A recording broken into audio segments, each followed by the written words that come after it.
Assamese education YouTube চেনেলটোলৈ আপোনাক সকলোকে স্বাগতম জনাইছোঁ। আজি অনুষ্ঠিত হৈ যোৱা আছাম পুলিচ ABUP এক্সামৰ কুৱেশ্যন পেপাৰখন লৈ আহিছোঁ। তো প্ৰথম কুৱেশ্যনটোত আছিলে অসম কায়াকিং আৰু কেনয়িং প্ৰশিক্ষণ কেন্দ্ৰ ক'ত অৱস্থিত। ইয়াৰ শুদ্ধ উত্তৰটো হৈছে অপশ্যন নাম্বাৰ D2 চাৰণবিল মৰিগাঁৱত অৱস্থিত। নেক্সট কুৱেশ্যনত আছিলে অসমৰ পুলিচ প্ৰশিক্ষণ মহাবিদ্যালয়খন ক'ত অৱস্থিত। ইয়াৰ শুদ্ধ উত্তৰটো হৈছে অপশ্যন নাম্বাৰ B2 দেৰগাঁৱত অৱস্থিত। নেক্সট কুৱেশ্যনত আছিলে গৰমপানী অভয়াৰণ্য ক'ত অৱস্থিত।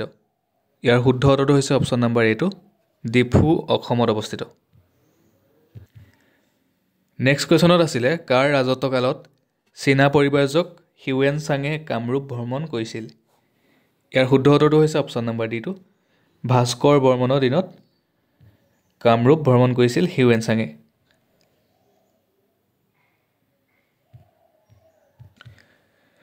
নেক্সট কুৱেশ্যনত আছে এছিয়ান ডেভেলপমেণ্ট বেংকে অসমত নৱীকৰণযোগ্য শক্তিৰ ক্ষমতা বৃদ্ধি আৰু শক্তি সুৰক্ষা উন্নত কৰাৰ বাবে শেহতীয়াকৈ কিমান পৰিমাণৰ ঋণ অনুমোদন কৰিছে। ইয়াৰ শুদ্ধ উত্তৰটো হৈছে option number D2 $434.25 million. Next কুৱেশ্যনত আছে 1942 চনৰ ভাৰত ত্যাগ আন্দোলনত তলৰ কোনজনক ফাঁচি দিয়া হৈছিল। 1942 চনৰ ভাৰত ত্যাগ আন্দোলনত কাক ফাঁচি দিয়া হৈছিল। ইয়াৰ শুদ্ধ উত্তৰটো হ'ব option number C2 Piyali Phukan. Next কুৱেশ্যনত আছে অসমৰ লগত কোন দুখন দেশৰ আন্তঃৰাষ্ট্ৰীয় সীমা আছে। ইয়াৰ শুদ্ধ উত্তৰটো হৈছে অপশ্যন নাম্বাৰ A2 ভূটান আৰু বাংলাদেশ। নেক্সট কুৱেশ্যনত আছে ভাৰতৰ বৃহত্তম নদী দ্বীপটো অৱস্থিত হৈছে। ইয়াৰ শুদ্ধ অপশ্যনটো অপশ্যন নাম্বাৰ D2 অসমত। নেক্সট কুৱেশ্যনত আছে অসমৰ একমাত্ৰ মালভূমিটো হৈছে।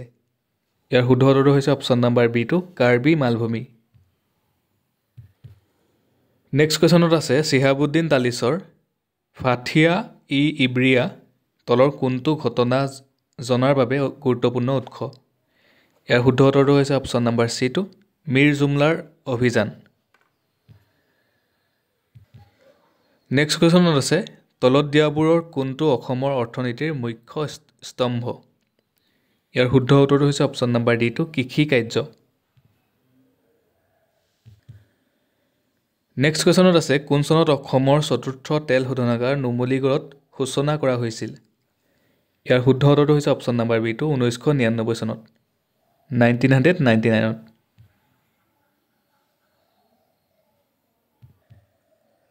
নেক্সট কুৱেশ্যনত আছে অসমত প্ৰধানকৈ উৎপন্ন হোৱা খাদ্য শস্যবিধ হৈছে। ইয়াৰ শুদ্ধ উত্তৰ হৈছে অপশ্যন নাম্বাৰ A2 ধান। নেক্সট কুৱেশ্যনত আছে কামাখ্যা মন্দিৰ অৱস্থিত। কামাখ্যা মন্দিৰ অপশ্যন নাম্বাৰ A2 হ'ব ইয়াৰ শুদ্ধ উত্তৰ নীলাচল পাহাৰত অৱস্থিত কামাখ্যা মন্দিৰ। নেক্সট কুৱেশ্যনত আছে আহোম ৰাজবংশৰ শেষৰগৰাকী স্বৰ্গদেউ কোন আছিল। শুদ্ধ উত্তৰ অপশ্যন নাম্বাৰ C2 পুৰন্দৰ সিংহ। নেক্সট কুৱেশ্যনত আছে জয়দৌল কাৰ স্মৃতিত নিৰ্মাণ কৰা হৈছিল। শুদ্ধ উত্তৰ অপশ্যন নাম্বাৰ A2 জয়মতী কুঁৱৰীৰ স্মৃতিত জয়দৌল নিৰ্মাণ কৰা হৈছিল।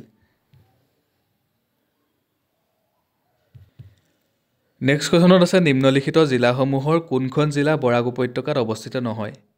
ইয়াৰ শুদ্ধ উত্তৰটো হ'ব অপশ্যন নাম্বাৰ D2 মৰিগাঁও জিলা। এটা দিছে যে কোনখন জিলা বৰাক উপত্যকাত অৱস্থিত নহয় বুলি দিছে। শুদ্ধ উত্তৰ হ'ব option number D2 Morigaon. Next কুৱেশ্যনত আছে 58 নম্বৰ কুৱেশ্যনটো আপোনালোকে চাওক which of the following kingdoms was finally annex into the Ahom kingdom by Swargadeo Rudrasingha. ইয়াৰ শুদ্ধ উত্তৰ হ'ব option number B2 Dimasa Kachari kingdom.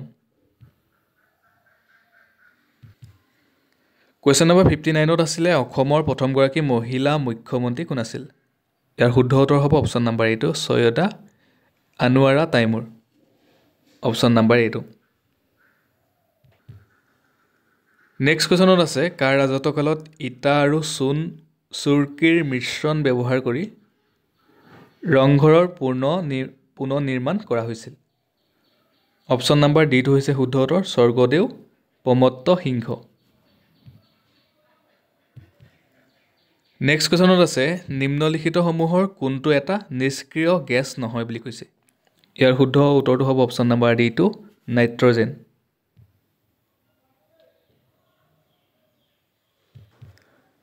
Next কুৱেশ্যনত আছে 1894 চনত অসমৰ কৃষক বিদ্ৰোহ কোন ঠাইত সংঘটিত হৈছিল। 1894ত ক'ত হৈছিলে? অপশ্যন নম্বৰ চিটো হ'ব ইয়াৰ শুদ্ধ উত্তৰ পথৰুঘাটত। নেক্সট কুৱেশ্যনত আছে পুৰুষৰ ICC T20 বিশ্বকাপ 2024ত কোনে শ্ৰেষ্ঠ খেলুৱৈৰ পুৰস্কাৰ লাভ কৰিছিল। শুদ্ধ উত্তৰ হ'ব অপশ্যন নম্বৰ চিটো জছপ্ৰীত বুমৰাহ।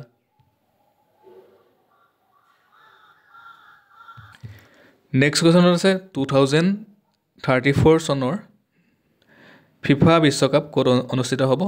ইয়াৰ শুদ্ধ উত্তৰ হ'ব অপশ্যন নম্বৰ বিটো ছৌদি আৰবত হ'ব। নেক্সট কুৱেশ্যনত আছিলে কোন দেশে ষ্টেণ্ডাৰ্ড মিছাইল 6 SM-6 উদ্ভাৱন কৰিছিল। ইয়াৰ শুদ্ধ উত্তৰ হ'ব অপশ্যন নম্বৰ এটো আমেৰিকা।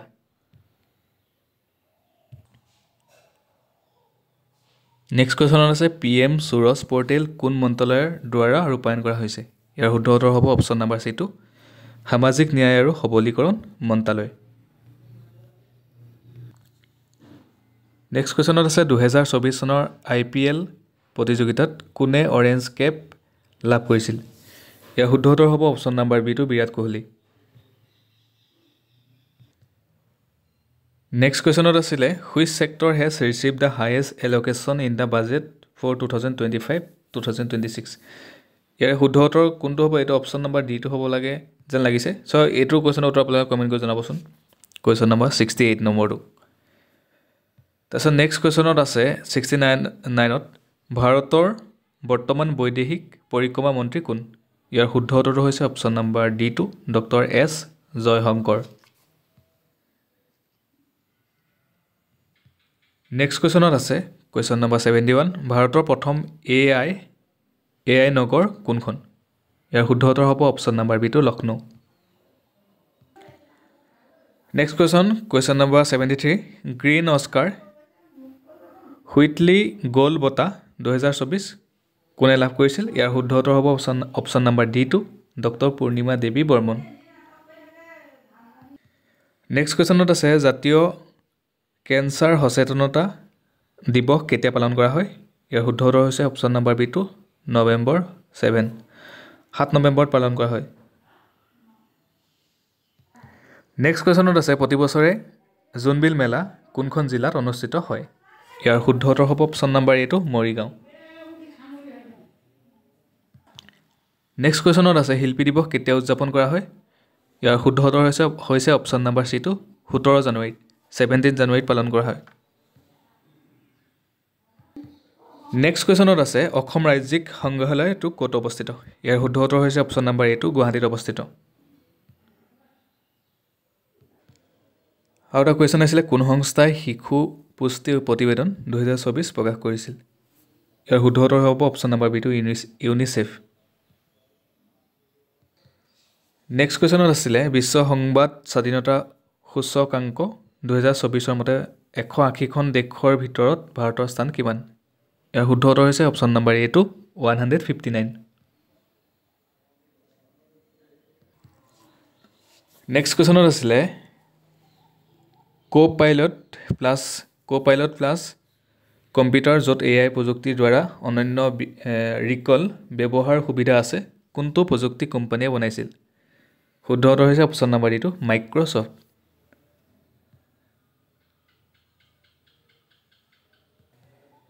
নেক্সট কুৱেশ্যনত আছে জেড মৰ সুৰংগ সোণামাৰ্গ সুৰংগৰ বিষয়ত তলৰ উক্তিবোৰ বিবেচনা কৰা। ইয়াৰ শুদ্ধ উত্তৰ হ'ব অপশ্যন নম্বৰ ডিটো কেৱল মাত্ৰ 2।